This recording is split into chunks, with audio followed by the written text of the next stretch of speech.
right.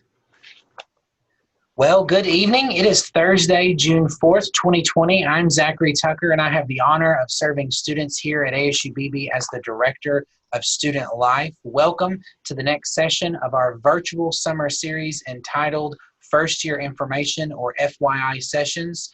Through the summer, each Thursday at 7 p.m., we're hosting a live FYI session where prospective students and newly admitted students have an opportunity to engage with our campus professionals about scholarships, financial aid, academic advising, and student life.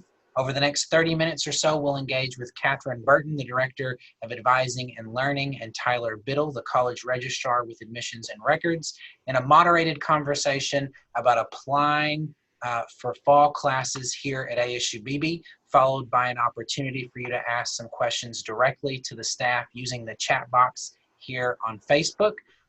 If needed, Tyler or Catherine can organize a follow-up session with you for any extended Q&A about a personal or specific matters. So with that out of the way, our little introduction, we're going to start out, I think, with Tyler.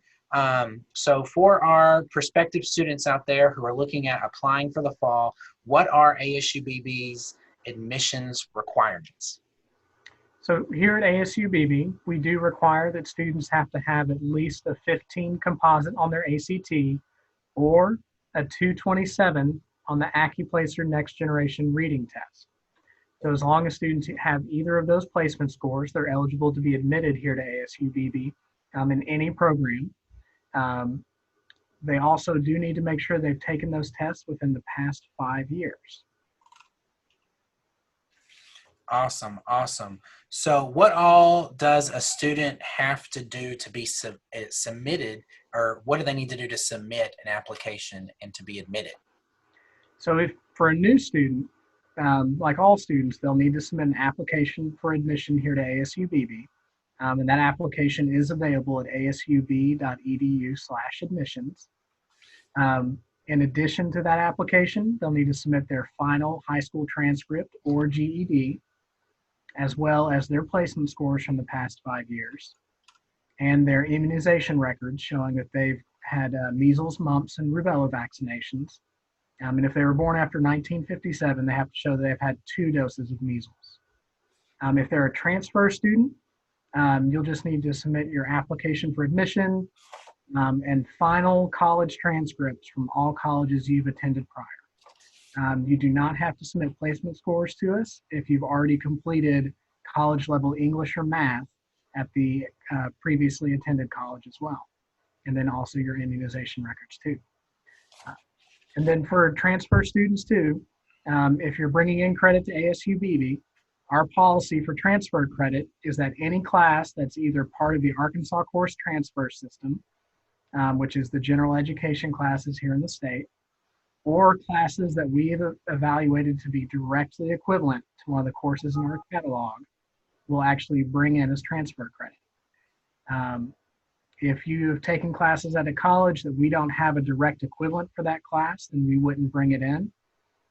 If you've taken technical courses, so because we do have technical programs here at ASU-Beebe, so let's say that you took welding at another 2-year college in the state, you could actually request that we review that welding course with our welding instructors here at ASU-Beebe to see if it is equivalent to our classes and bring it in then as well. Awesome. So what if a student doesn't have that 15 on the ACT score or that 227 on the AccuPlacer Next Gen Reading? What are their options after that? So we actually have 3 options for students. The first is that ASU-Beebe is an open admissions institution. So we've actually designated certain majors that we offer here at ASU-Beebe that if a student doesn't have those placement scores, they can still enroll here in those majors. They mainly consist of certificates of proficiency, which usually take about 1 semester to complete, or technical certificates, which usually take about 1 academic year to complete. A full list of those, Zach, if we could put those in the chat. Yeah, absolutely. And then some of those certificates of proficiency include early childhood education, automotive technology, diesel technology, industrial technology, welding technology, and there's a few more. And then some of our technical certificates include automotive technology, power sports, welding, diesel, and industrial electronics. So any student who doesn't have those placement scores can still enroll in some majors here at ASU-Beebe. And if they're successful in those majors, they're able to continue to enroll along with in our Associate of Applied Sciences once they've completed that technical certificate. However, there is another option, which I think Catherine will be able to mention. So the other option is actually for students that don't have that score and think that if they just retested, they could probably get the requirements. You can retest and take the AccuPlacer. Normally, the conditions are that you can just come on campus, pay the $15 to retake the AccuPlacer. You can take either one section or all three. So if you need that reading score, that would be the one you would take. Right now, because we're adhering to social distancing and following all of our safety precautions, those AccuPlacer tests have been remote, and the plan for that will continue to evolve as we progress through the summer. So if you want to retest and take that AccuPlacer again and see if you can get the required reading score and be fully admitted, you can call 501-882-8906, which is our Student Success Center. They will give you all the information, up-to-date days that we're offering the test on which campus, and help you schedule an appointment, help you get all the information set up, and take the payment for that over the phone. Whether it's remote or whether we get to the point where we're testing on campus and having students come in for certain appointment times, that is the other option, is to go ahead and retest before classes begin in the fall. Awesome. And Catherine, I've posted the information about the testing center down there in the chat, so students can look at that. Tyler, tell us about summer success at ASU-Beebe. Yeah, and that's our third option for students who might not have those required scores. So the admissions, academics, and adult education offices here at ASU-Beebe have partnered, and the adult education office is offering a summer success course that is free for students to take. So if you're not able to be admitted to ASU-Beebe, and if you're not interested in one of those majors that we mentioned previously, you can actually sign up and take a summer success or a success course this summer, where they'll work with you and have you retest on the AccuPlacer. And if you successfully complete the course, you'll actually earn credit for our Principles of Academic Success class, which is actually our new student class here at ASU-Beebe. So students who take the summer success course actually get their first college credit for free with us, and then they're eligible once they retake the AccuPlacer to enroll normally beginning in the fall. That's a great opportunity, particularly for a student that might be concerned about what college classes might look like, to get that early insight through that success course. That's a great opportunity. So we've talked about new students. What about returning students that were here in the spring, or maybe they were here previously? What does it look like for them to apply or be admitted for the fall? Yeah, so for any student that's enrolled with us previously or been a former student, if they have attended within the past year, they actually don't have to submit a new application for admission. They just need to contact our admissions office and ask them to be re-entered. If they've attended any other colleges, then they do need to send us their official transcripts from those other colleges. If a returning student has been away for longer than a year, then they would need to submit a new application for admission at that time. They can either do that again through the admissions webpage, or they can contact our IT help desk to get their password reset for their student portal and submit the new application through their portal if they'd like. Awesome. So Catherine, after a student is admitted, after they get that application in, they're directed to contact your office. So what happens after a student's admitted with advising and learning? So that's when all the fun begins. That's all the fun stuff. So you've got your acceptance letter. You know that you've got all the paperwork submitted for admissions and you are ready to enroll. So once students are admitted, they receive an email from me that has a link, and the title of the email is Schedule an Advising Appointment. So that is your next step. It's got that link that will allow you to pick out which campus you want to attend and schedule a day and time for your advising appointment. So those are 1 hour structured advising appointments. You get a confirmation email right afterwards to tell you exactly what to do. And again, normally those are on campus. So you would, if you're going to Heber Springs campus in the fall, you would select Heber Springs appointment and you would actually go there for your appointment. But right now, they're all by phone or by Zoom. So once you schedule that advising appointment, you'll get an email from the advisor that you're scheduled to meet with. And they will provide you with a Zoom link so that you can actually sit down and have a face-to-face conversation during that appointment. They'll also send an intake form. All new students do intake forms. This helps the advisor go through a specific set of questions so they can ask students what resources they need to be connected with. And we have a lot of support system on this campus, and that intake form, which students are doing online right now, that intake form allows the advisor to say, okay, so I see you mentioned, you're a first generation student. Let's talk about that and some of the support system that we have on campus. You're part of the TRIO, Student Support Services setup. Let's discuss that a little bit more. This is a good time for them to talk about career pathways and some of the state services that are available to students that they may not always know about. So they do that intake form online and then discuss that with the advisor during the appointment. That appointment is also the time when you get registered for classes. So they'll help you pick the major that you're wanting to do, help you decide kind of the initial plans. Now, that can always change, but help you pick the initial plans. Like, I would like to do social work and transfer to, whichever college, and they start you out on that path and actually get you registered for the classes that you're going to take that fall. After the appointment, they'll email you a packet of information that helps you. It's step-by-step how to get back onto the portal and look at all the information you just set up, look at your class schedule, your financial aid, how to pay for everything. There's a how-to guide for how to get into Canvas, and a few other things, how to set up direct deposit and who to contact for bookstore and housing and student leadership. So you get all of that information during that advising appointment. So, Catherine, when should students get admitted or enroll in classes if they're expecting to join in the fall?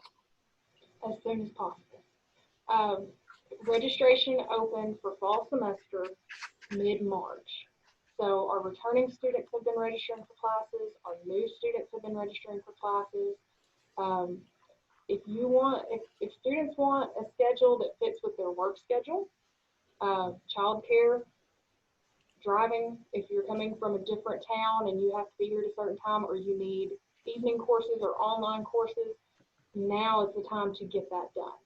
Now, with that being said, registration is open, and I think we'll cover this in a little bit through the first week of classes in August. So you do have time, and you can edit that schedule at any time during the summer if we need to make changes.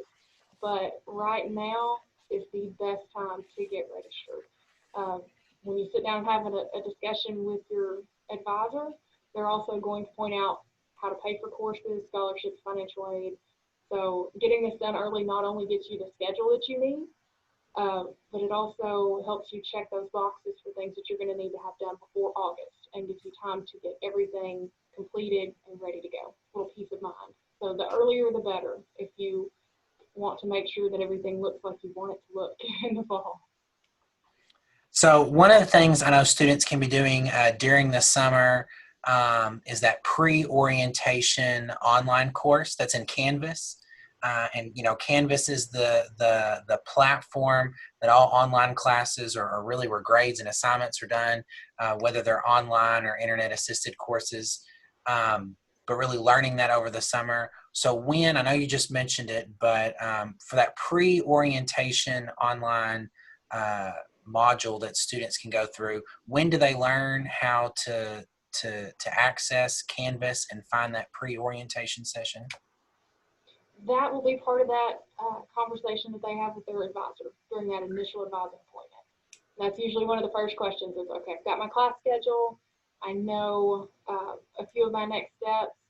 When is orientation? What do we do?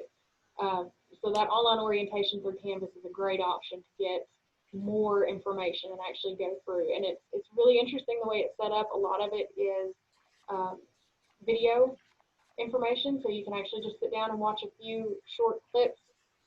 Some of it is written out. It's really, really well put together. And it gives you a few other options of, well, I didn't catch this.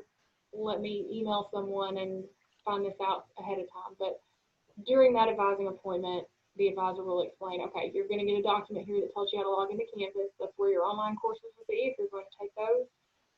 But you can go ahead and look at the orientation module and start checking through those during the summer. Awesome, awesome. One of the next steps that I can think out, and it's a shameless plug for my area, which is student life, and we're on campus housing, is when should a student apply for housing? Why, thank you, Zach. I think I'll answer that question. It's immediately. Immediately, students should apply for housing. Housing numbers are filling up. We have 2 residence halls. They're suite style residence halls. Next week, our FYI session next Thursday at 7 is going to be dedicated to talking about housing. But I think it's a good plug for students who are thinking about what are those steps I need to do over the summer. If you are planning to live on campus, and if you're wanting that full college experience, on campus living is a great way to transition out of your parents' home and learn independent living in a safe, comfortable environment, which during this public health emergency is probably one of the most important things for us to think about, is where's a safe and secure way that I can access and easily go back and forth between classes in my home. And living on campus is going to be one of the safest ways, I think, or one of the safest living arrangements for our students on campus. But that housing application, I'm going to post a link in the chat, but students need to apply ASAP. Single rooms are filling up fast, and even our double rooms are filling up fast as well, and we'll talk about it more next week. But Ty, so we kind of walked through the steps of what you need to do during the summer. Tell us when classes start. So classes are actually starting this fall on August 17th. So the first day of classes, students, that's an important date. A lot of students hear, oh, it's syllabus day. Don't worry about it. No, show up to your first day of classes. Then that, like Catherine mentioned earlier, that entire first week is an open registration. So let's say you start attending your courses and you figure out, hey, I might need to adjust my schedule a little bit.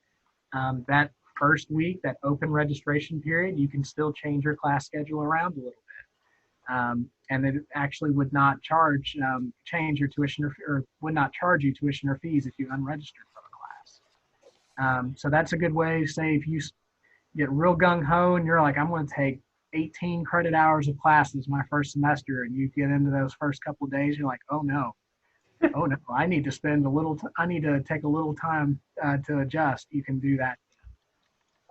So the last day to be admitted for the regular fall term is that last day of classes on August 21st, and that's also the last day of open registration where students could still schedule or change their class schedule. That's right. And, we've not mentioned it thus far. I'm adding a link to the academic calendar over to Facebook. We've not mentioned it thus far, but what are classes going to look like in the fall? Are we going to be online? Are they going to be hybrid or mixed methods? Are we talking face-to-face?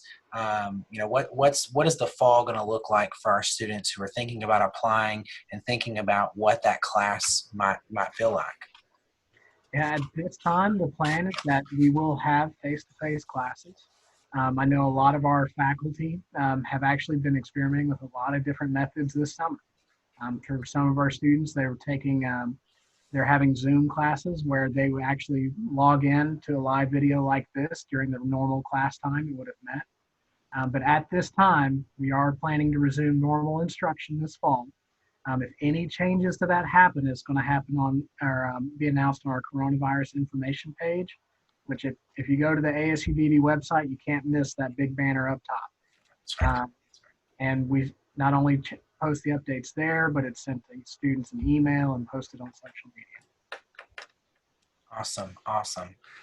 Well, we have a question, and the question is, when will the dorms open? It's by Jamie.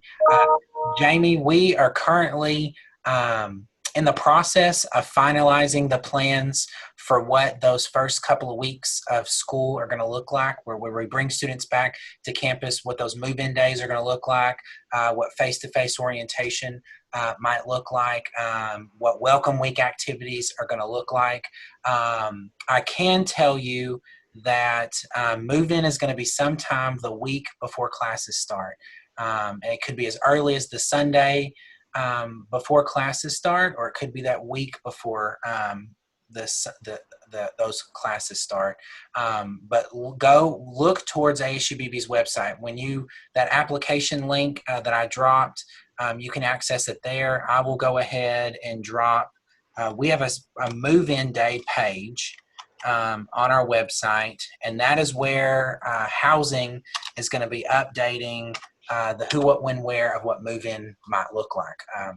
We want to make sure that the plan that is announced is clear and properly communicates clearly the expectations of what that move-in week and welcome week are going to look like here at the college, so there's no confusion at all. So stay tuned. Sadly, that's the answer that I'm giving you right now. But do expect some answer in the month of June. We plan to announce what housing will look like in the month of June and release housing assignments before the end of the month. So that's our plan. As we wait for other questions, because that was a good question, let's circle around just while we're waiting for a few more questions to pop in.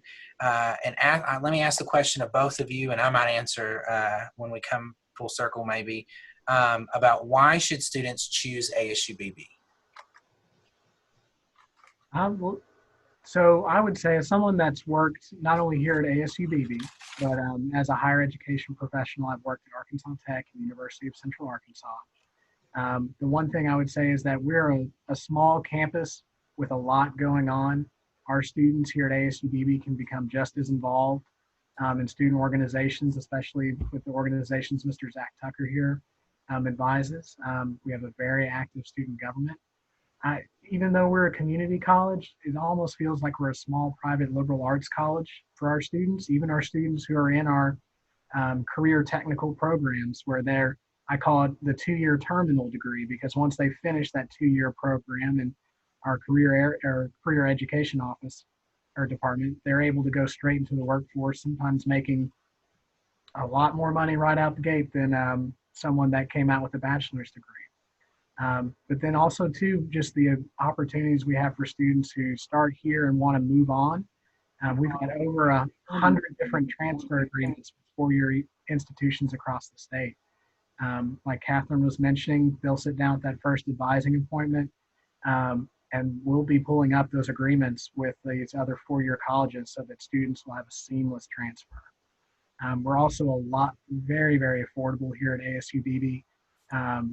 Students are able to come here for nearly about half the cost of a larger 4-year institution, between tuition fees, room and board, and we get scholarships that can help pay a lot of that cost as well.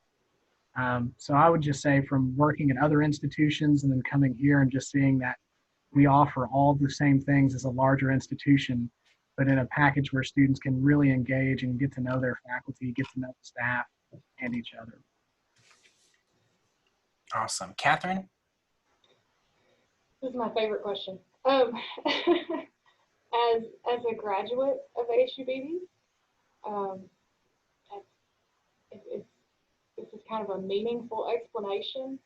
I graduated high school from one of our local small, towns not far from here, which most of our students have done.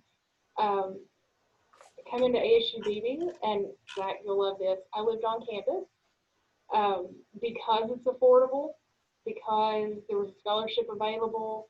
I was able to live on campus and really get that full experience of college, even though I was only 30 minutes away from home, and still went to class with some of the people I graduated high school with.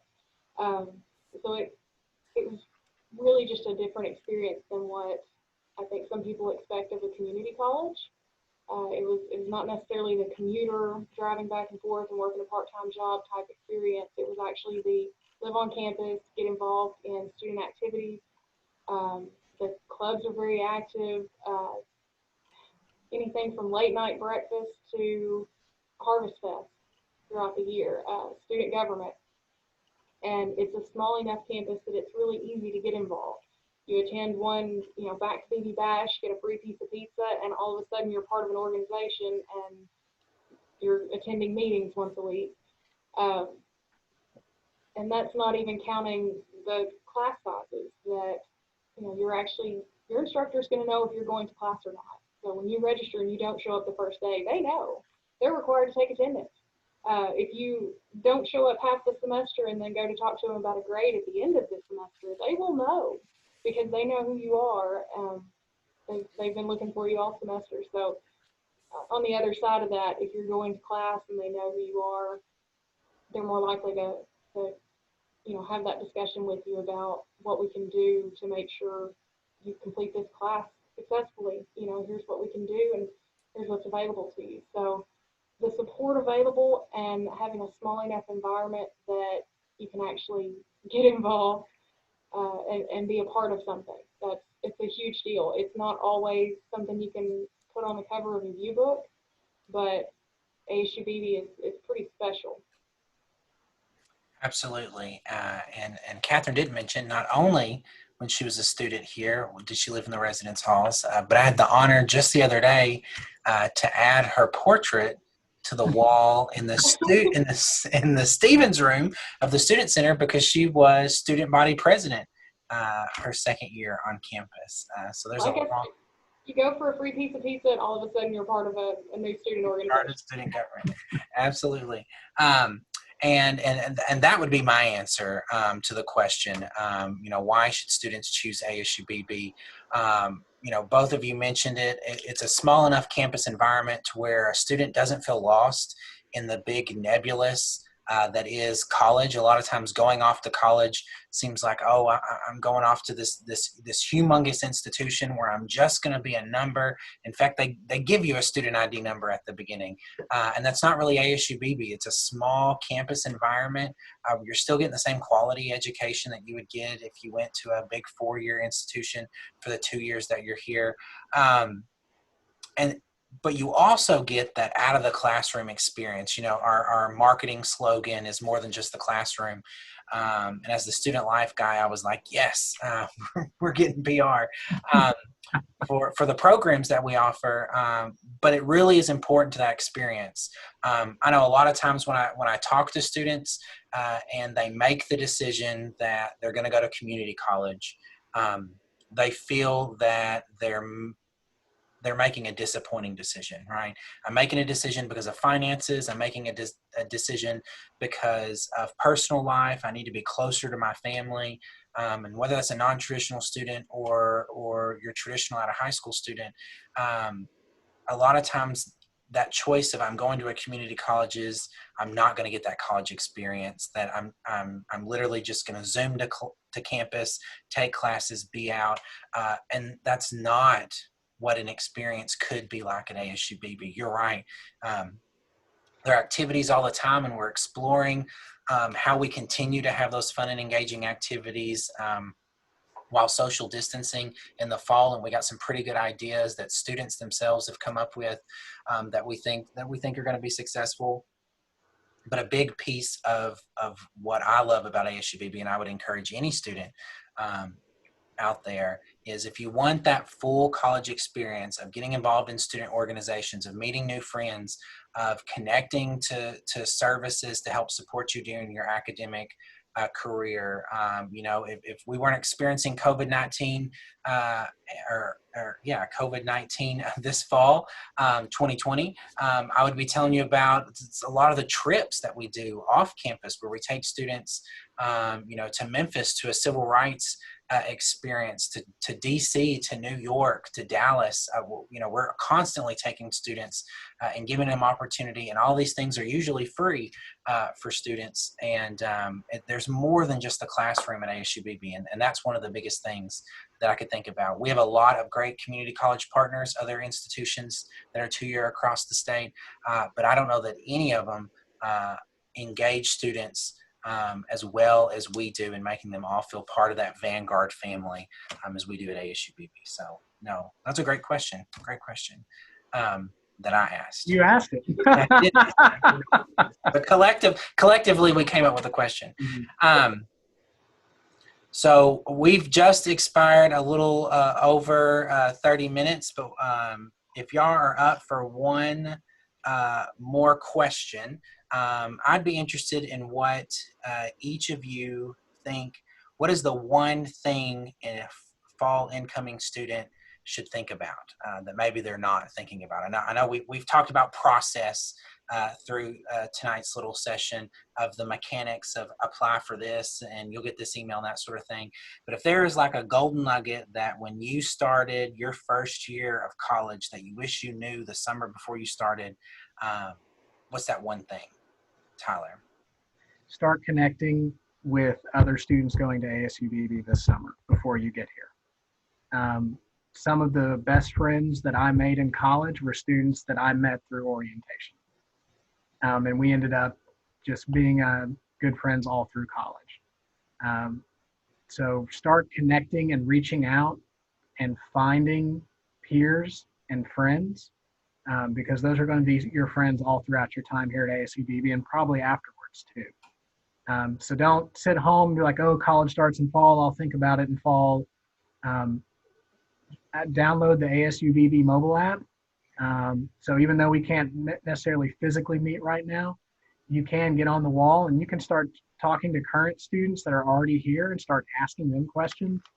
I won't name them by name, but we have a few students who have appointed themselves unofficial ambassadors on the ASU-Beebe mobile app. And they're answering questions faster than our staff at ASU-Beebe can answer questions sometimes. But download that ASU-Beebe mobile app and start connecting with students who are coming here this fall or students who are already here. So don't wait to figure out who else is coming to ASU-Beebe. Start that conversation now. That's great. Catherine.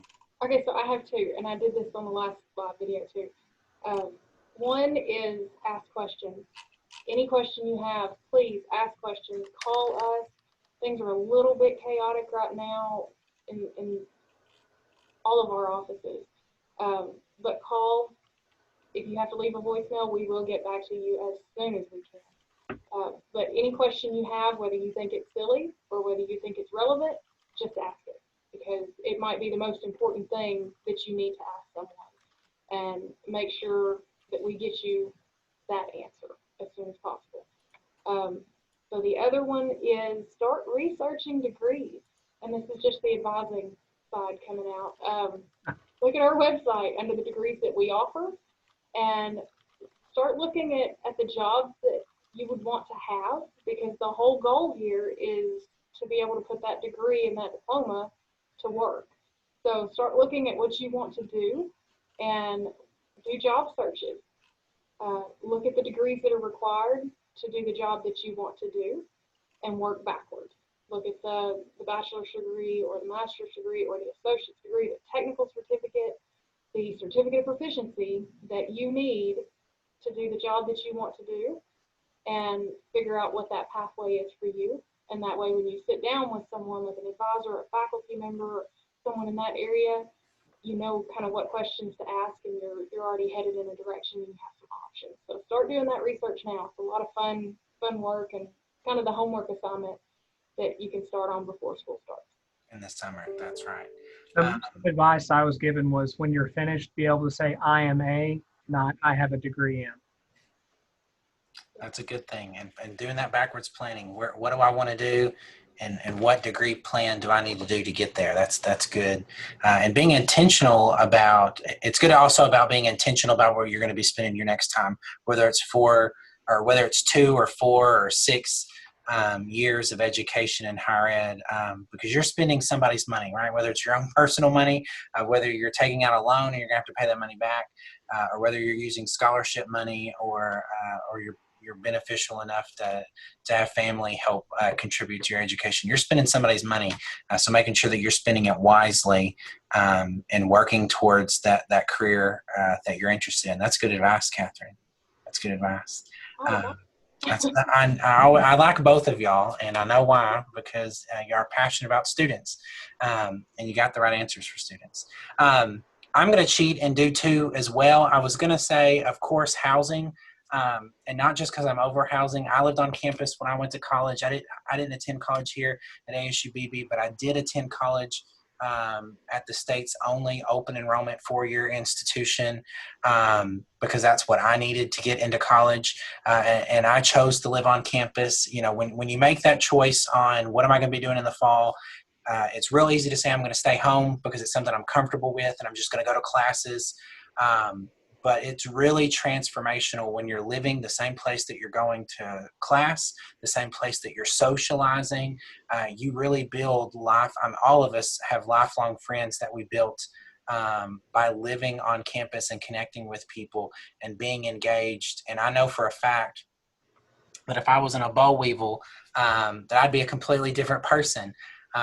Right, because of my experience on UAM's campus, living in the residence halls, and I see it every single day when students make that choice to live on campus and grow. Because again, like I mentioned earlier, it's a great opportunity for you to learn what it's like to be independent, because you're in your own space. We're not babysitting you. We don't knock on your door and tell you to get up and go to class. You got to figure that out on your own. Many of our students on campus have jobs, whether on campus or off campus, and they learn how to adult, right? They learn those adulting skills, those personal growth skills, but still in a safe environment where there are tons of staff members, faculty members who are here to care about you, and whether that's counseling or tutoring, or our amazing staff in housing or in the cafeteria. The student development folks that are in either in the student center or in State Hall here at the Beebe campus or any of our other campuses. Because like we'll mention next week, whether you're going to Searcy, Heber Springs, Little Rock Air Force Base, or Beebe, you can live on the Beebe campus. It's not limited to just our students attending classes here at Beebe. But the second thing I was going to add to that was the first thing, and then Catherine made me think of another thing, is to be intentional about looking at ways to engage before you arrive on campus. Tyler mentioned the mobile app, and that's a great tool that we have here at ASU-Beebe. But take time to look at our website, see what student organizations we have. When you get to campus, go to Back to Beebe Bash and learn about what organizations we have, however Back to Beebe Bash is going to look this year. But think about, how am I going to get engaged on campus, because that's going to be your success. And I know the students watching didn't know they were going to get a statistic lesson, but literally the students that are engaged in one or more outside of the classroom activities on campus, and whether that's a small role in a student organization, or like Catherine and being student body president, or whether it's just attending some of our extracurricular activities, like the student activities we host on campus, where you don't have a leadership role, you're just attending and participating. Students that participate in 1 or 2 out of the classroom extracurricular, co-curricular programs have a 72% better success rate than those students that just come to campus, get back in their car, and drove back home. And if you told me, right, that if I was going to give you a little over $3,000 and you were going to ensure that I was going to complete those courses for that amount of money, I think that's a great return on investment to make sure that I'm engaged. And part of that is being engaged and being on campus ensures that there are people around there supporting you in your academic success, including your personal development success. So being proactive and thinking about how to engage in our programs, and whether that's programs like TRIO, where they help support you in and out of the classroom or learning what student organizations we have, I think it's a great opportunity and something all of our students should do. Yeah, one of my favorite quotes by Mark Twain is, "Don't let your schooling interfere with your education."